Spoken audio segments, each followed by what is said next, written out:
চিংড়ি মাছ এভাবে কষিয়ে রান্না করলে অনেক বেশি মজার হয়। আজ আমি চিংড়ি মাছটা ভাজি করে রান্না করব না, চিংড়ি মাছটা কষিয়ে রান্না করব। রিকোয়েস্ট থাকলো একবার হলো বাসায় ট্রাই করে দেখবেন। প্রথমে চিংড়ি মাছ নিয়েছি, কেটে ধুয়ে পরিষ্কার করে নিব।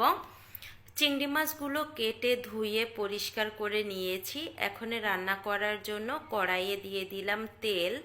ফোড়নের জন্য দিয়ে দিলাম একটা শুকনো মরিচ, একটা তেজপাতা, দুইটা এলাচ আর ছোট ছোট দুই টুকরো দিয়েছি গরম মশলা মানে দারচিনি।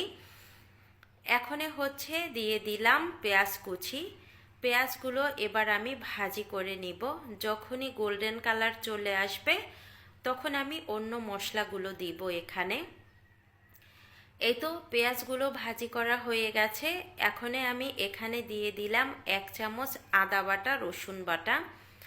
আদা বাটা রসুন বাটা ভালোভাবে কষিয়ে নিতে হবে যেন কাঁচা গন্ধটা না থাকে।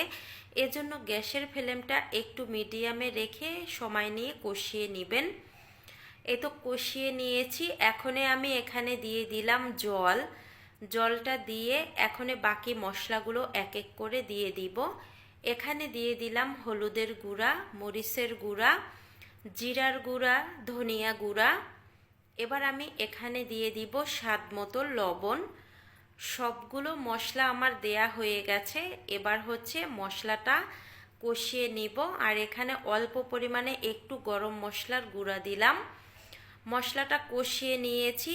মশলাটা যখন এরকম জল জল থাকবে, উপর দিয়ে একটু তেল ছেড়ে দিবে, তখন এখানে দিয়ে দিতে হবে কেটে ধুয়ে রাখা চিংড়ি মাছগুলো। যেহেতু বলেছি আজ কষিয়ে রান্না করব, এজন্য আমি মশলার উপরে মাছগুলো দিয়ে দিলাম। দিয়ে এবার ঢাকনা ছাড়া কিছুক্ষণ কষিয়ে নিব আমি। ঢাকনা ছাড়া কিছুক্ষণ কষিয়ে নিয়েছি। এবার ঢাকনা দিয়ে 5 মিনিটের মতো মাছগুলো কষিয়ে নিতে হবে। এখন এই যে ঢাকনা তুলে নিলাম 5 মিনিট পরে। এর মাঝে কিন্তু ঢাকনা তুলে আমি নেড়ে দিয়েছি। এবার এই চিংড়ি মাছগুলো আরও কিছুক্ষণ আমি ঢাকনা ছাড়া কষিয়ে নিব। এই তো কষিয়ে নিয়েছি। এবার এখানে জল দিয়ে দিব। যারা মাছটা ভাজি করে রান্না করতে চান তারা কিন্তু সেম প্রসেসেই রান্নাটা করে নিতে পারেন, শুধু মাছগুলো ভাজি করে তারপরে দিয়ে দিবেন।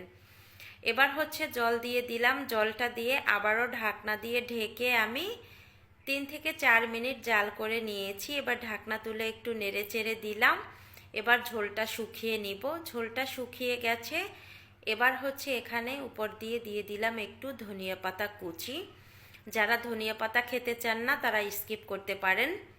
এবার একটু নেড়ে চেড়ে নিব ধনিয়া পাতাগুলো। এখন রান্নাটা হয়ে গেছে, নামিয়ে নিব। এই তো নামিয়ে নেওয়া হয়ে গেছে। গরম গরম ভাতের সাথে অন্য কিছু লাগবে না। এই চিংড়ি মাছের রেসিপিটি যদি আপনার বাসায় থাকে, সত্যি কথা বলতে অনেক অনেক বেশি মজার হয়েছিল এই চিংড়ি মাছের রান্নাটা। একবার হলো বাসায় সেমভাবে ট্রাই করে খেয়ে দেখবেন।